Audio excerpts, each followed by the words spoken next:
అందరికీ happy Vinayaka Chavithi. Hi, this is Anusha.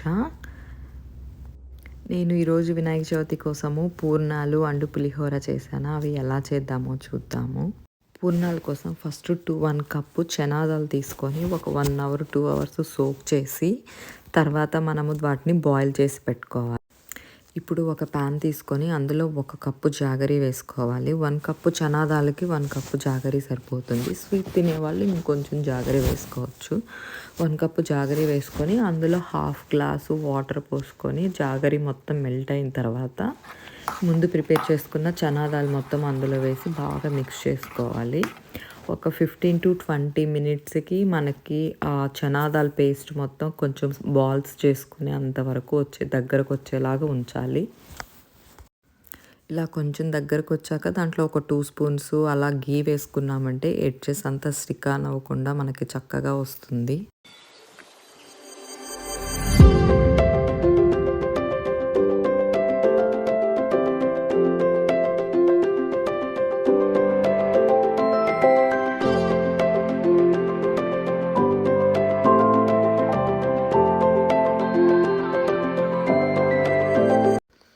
ఇలా కొంచెం దగ్గరకు వచ్చేసిన తర్వాత గ్యాస్ ఆఫ్ చేసుకొని కొంచెం చల్లారాక ఇలా బాల్స్ చేసుకోవాలి.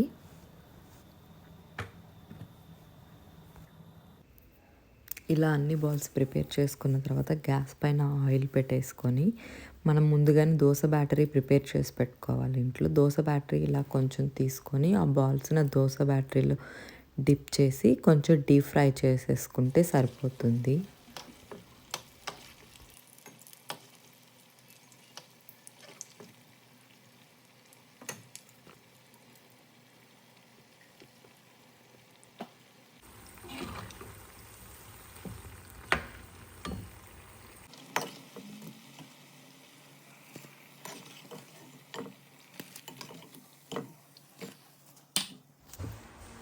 లెమన్ రైస్ కోసం నేను ముందుగానే వైట్ రైస్ ప్రిపేర్ చేసి పెట్టుకున్నాను.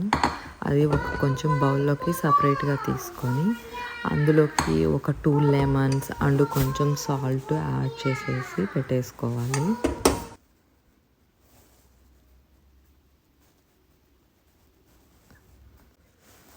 అలా యాడ్ చేసి పెట్టుకున్న తర్వాత ఇప్పుడు రైస్కి పోపు వేసుకుందాము. ఒక ప్యాన్ తీసుకొని అందులో కొంచెము ఆయిల్ వేసుకొని ఆయిల్ హీట్ ఎక్కాక మనం అన్ని పోపు దినుసులు అన్నీ వేసుకొని అవి కొంచెం ఫ్రై అయిన తర్వాత కరివేపాకు and green chillies and turmeric powder వేసుకొని పోపు రైస్లో మిక్స్ చేసేసుకుంటే లెమన్ రైస్ ఈజీగా తయారైపోతుంది. మీకు ఈ వీడియో కనుక నచ్చినట్లయితే please like, share and subscribe. Thank you.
ఒక పేరు వచ్చి అప్పుడు పేర్లు మాట్లాడేది. ఆ పేరు వచ్చి నాకు